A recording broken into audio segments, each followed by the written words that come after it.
Welcome to Auto Mundial, the weekly car news and review show. This time we're heading off the beaten track in Isuzu's range-topping D-Max AT35. We also have Audi's latest RS5 and a new electric SUV from Mercedes. Plus the newly updated DS3 and the return of the Integra Type R. That's all coming up later in the show. Up first, the news.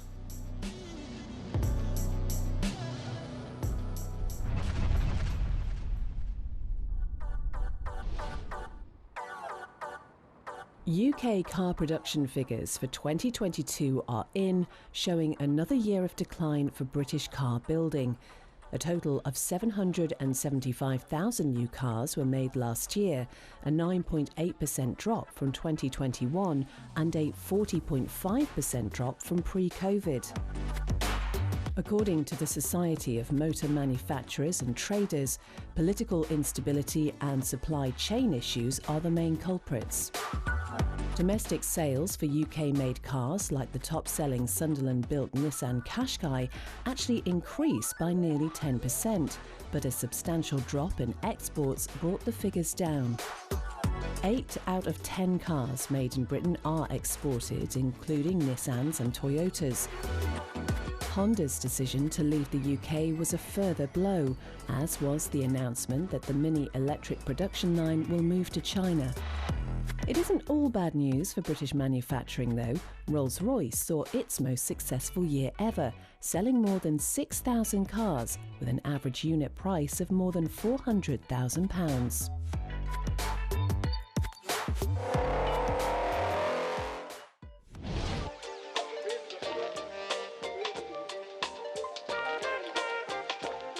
DS has updated its attractive crossover, the 3.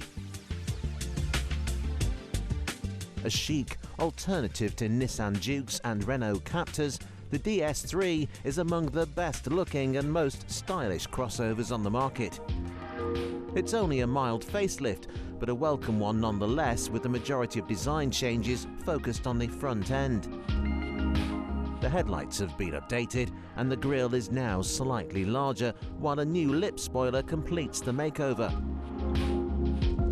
At the back, the lights have been updated with some new black trim and a new selection of 17 and 18-inch alloy wheels is on offer. Perhaps the biggest change though is the new trim level hierarchy. Previously the top of the range model was the performance line, but that's now the £26,000 entry point in the range. A base model it may be, but it still comes with an Alcantara-lined cabin, leather steering wheel, a 10.3-inch touchscreen and a digital instrument cluster. Under the bonnet, the old diesel motor has been ditched, with a sole petrol engine with 2 different outputs, the only ICE option. It's a 1.2-litre turbocharged 4-pot, putting out either 99 or 128 brake horsepower, the former with a 6-speed manual, the latter with an 8-speed automatic. At the top of the price list though is the DS3 E-Tense, an all-electric version offering an interesting alternative to the likes of the Kia Niro and Cupra Born. It's powered by a new 54 kWh battery, boosting both power and range impressively over the old model. It now produces 154 bhp, with an official range of 249 miles.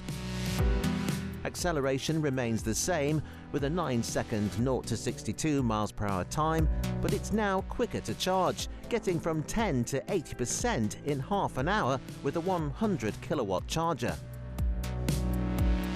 But is a stylish interior and fancy badge enough to take it to the top of the EV crossover pile? Another option that also goes big on design is the Mazda MX-30. It's a great looking car, in keeping with Mazda's increasingly premium image, essentially an electric alternative to the excellent CX-30. The MX-30 is an intriguing EV debut in a segment that's quickly becoming very competitive. The styling will of course be a big draw to buyers, and it needs to be, as the quirky little Mazda gets a range of just 124 miles, half of what you get in the French car. A new range anxiety busting is on the way later this year with an onboard range extender in the form of a rotary engine, no less. The DS3 isn't an obvious choice, but it's well worth considering. It's brilliant to look at, it's well priced, and the EV version gets a decent range. A mild facelift it may be, but it's a very effective one.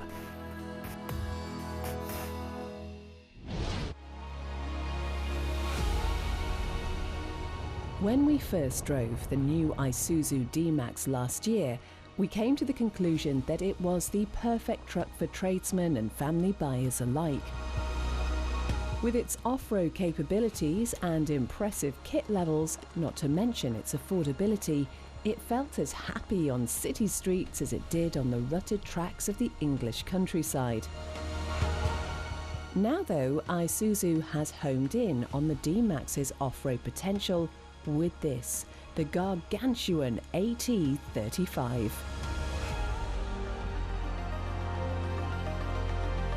A collaboration with famed Icelandic 4x4 specialists Arctic Trucks, the AT35 is not your average pickup.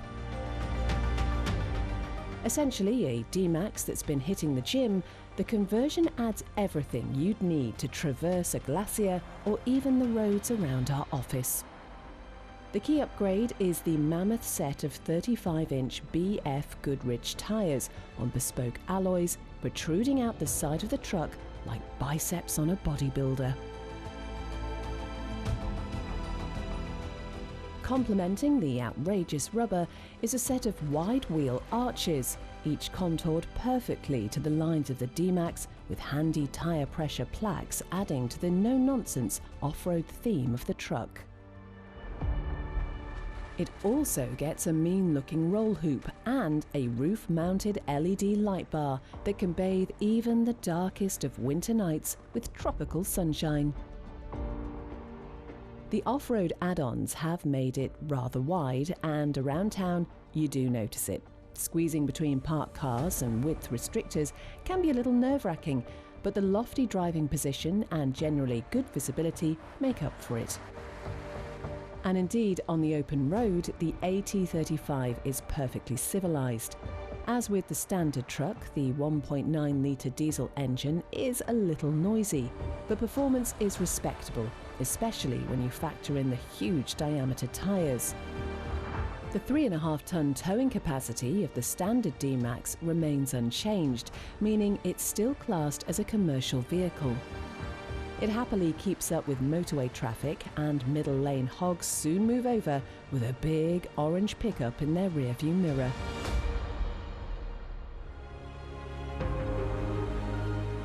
Based on the top-spec V-Cross model, the AT35 comes with Arctic Trucks branded leather upholstery, heated seats, dual-zone climate control, and an excellent wireless CarPlay and Android Auto system on a bright 9-inch touchscreen. However, as much of a head-turner as it is on the streets of Salford, it's when you venture off the smooth tarmac that the AT35 really comes into its own. Switch it into low range and lock the diff, and the D-Max becomes virtually unstoppable. As part of the Arctic Trucks transformation, the ride height is up significantly with a bespoke Bilstein suspension setup, improving both ground clearance and departure angles. The ladder frame chassis has been strengthened too, giving you the confidence to push your driving skill while barely coming close to the truck's limitations. Whether you're climbing icy slopes or fording frozen lagoons, the D-Max feels utterly inexorable. It's unlike anything else on the market, and as the one-off Basecamp model shows, it's the perfect canvas for your dream overland expedition. Prices start at £48,000 plus VAT for a manual, with the automatic gearbox adding another £1,500, an option we would recommend. It certainly isn't cheap, but it is unlike anything else on or off the road, turning every road, trail, field or glacier into a journey to remember.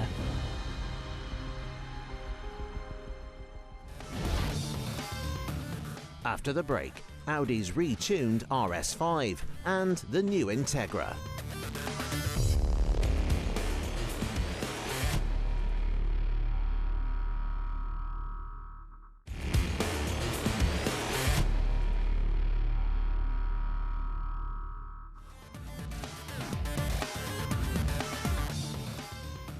Still to come, Acura's new Integra, but first...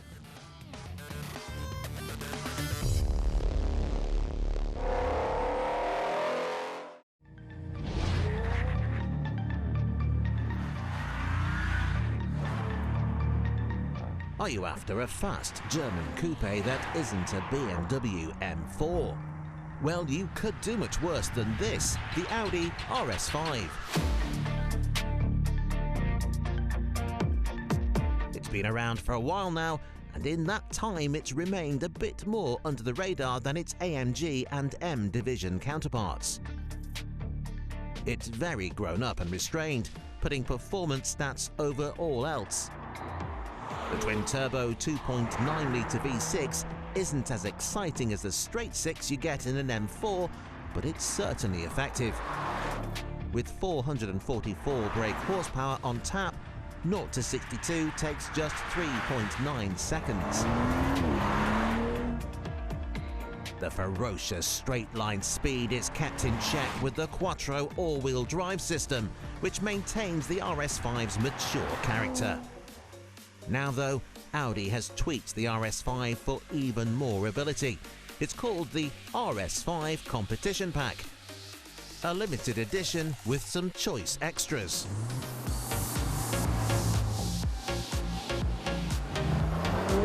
Starting with the visual upgrades, the competition gets 20-inch wheels with extra sticky Pirelli rubber. These grippier tyres shave a tenth off the 0 to 62 time, now down to 3.8 seconds. There's some more Alcantara in the cabin and some extra carbon. It also gets a new sports exhaust system that provides some extra noise. Further adding to the vocal nature of the competition, 8 kilograms of sound deadening is removed, while the 155 miles per hour speed limiter is also removed, allowing the RS5 to hit 180. If all that isn't enough though, Audi will sell you an even more hardcore Competition Plus model. This builds on the standard competition pack with a new bespoke suspension setup. It's firmer and lower with adjustable dampers and ride height. Competition Plus cars also get a new differential, designed to make the rather uninvolving RS5 a little more playful. The gearbox and ABS are also retuned, making the most of the new tyres. The RS5 then has been injected with some much needed excitement, but with no more than 100 expected to come to the UK, the M4 needn't worry.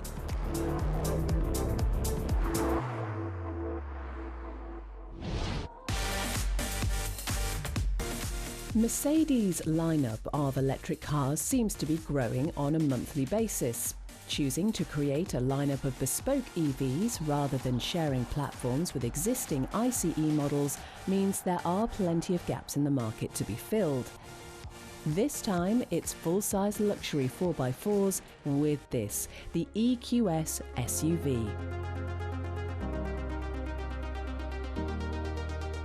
Not to be confused with the regular EQS Saloon or the rather similar EQC, the EQS SUV is the new flagship of Merc's electric selection. We agree that the name is a little confusing, but it's billed as an SUV version of the EQS rather than a separate model altogether. With prices starting at around £130,000, it is not exactly cheap. So what do you get for all that cash? Well, it is bigger than the saloon version. The wheelbase is unaltered, but it sits 200mm higher. It also gets a third row of seats, making this a proper rival for the 7-seat Tesla Model X. It gets most of the same powertrain options as the saloon as well, starting with the rear-wheel drive EQS 450. This version produces 355 brake horsepower with a useful range of 410 miles. An all-wheel drive version is also on offer with greater performance but a smaller 380-mile range. Next up is the EQS 580. No performance figures have been released yet, but its 536 bhp should move it along quite nicely. All models come with 200 kilowatt rapid charging capability, meaning a 10 to 80% charge can take as little as half an hour if you have the facilities. All-wheel drive models get an extra off-road mode, which raises the ride height by 25mm, while a screen inside shows you the yaw angles you've made it to. Speaking of screens, the incredible hyperscreen that we've previously seen on the saloon version is an option, one we very much recommend you go for. It consists of 3 individual screens across the dashboard, creating a giant touch-sensitive display. But how does it compare with its rivals, namely the BMW iX? First things first, the looks won't be to everyone's tastes. Thankfully though, once you're inside you can't see the challenging front end, or indeed any of the weird and wonderful shapes that make up the BMW iX. The cabin though is fantastic, a real step forward for BMW interiors. It's clean and simple, with everything from speakers to the air vents having been blended into their surroundings. There's an interestingly shaped steering wheel, a big pair of bright screens, and all the switches are almost hidden in what BMW calls shy-tech. It really is beautiful, with switches disguised within a little wooden control panel in the centre console, next to the elegant crystal-like iDrive controller. There's a range of powertrains to choose from, starting with a 322 brake horsepower model with a 230-mile range, up to the 611 brake horsepower M60 version, which can 62 from rest in under 4 seconds. For range, you're best off with the mid-level xDrive 50, which can achieve 380 miles on a single charge. For outright long-range distance driving then, the Mercedes looks like the car to go for. But if you want something that feels truly special, the BMW is well worth considering.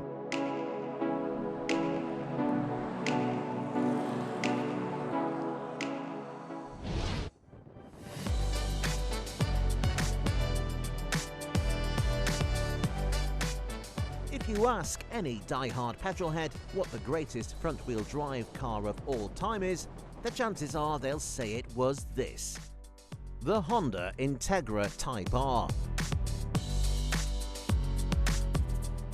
Badged as an Acura in the United States, its combination of VTEC power and stiff chassis earned it legions of fans around the world. And now the Integra is back. As we've seen with the Mitsubishi Eclipse and the Ford Puma, what was once a sleek two-door coupe is now something rather more practical, but we can at least take solace in the fact it isn't a crossover SUV. Instead, the new North American market Acura Integra is a saloon-like hatchback based on the new Honda Civic. Under the bonnet is the same 1.5-litre turbocharged engine found in the Civic Si, and is available with either a CVT Autobox or a 6-speed manual. Slightly more upmarket than the Honda, but not as premium as the Mercedes CLA, the Integra's cabin is a great blend between luxury and sporty, with plenty of metal finishes and red stitching. A huge amount of kit is included as standard, including the big digital instrument cluster. Entry-level models make do with a 7-inch central screen, with an optional 9-inch replacement available as an option across the range. Android Auto and CarPlay are standard, although we do advise stumping up for the Technology Pack, which adds a wireless phone charger, extra USB ports and a heads-up display. With 200 horsepower on tap, the Integra completes the 0-60 sprint in around 7 seconds, while the optional limited slip differential should mean it handles as an Integra should. Best of all, Acura has confirmed that a sportier Type S model will join the lineup later this year, using running gear from the latest Honda Civic Type R, a car we like very much indeed. Details are still scarce for now, but expect Type R performance in a more mature Acura package.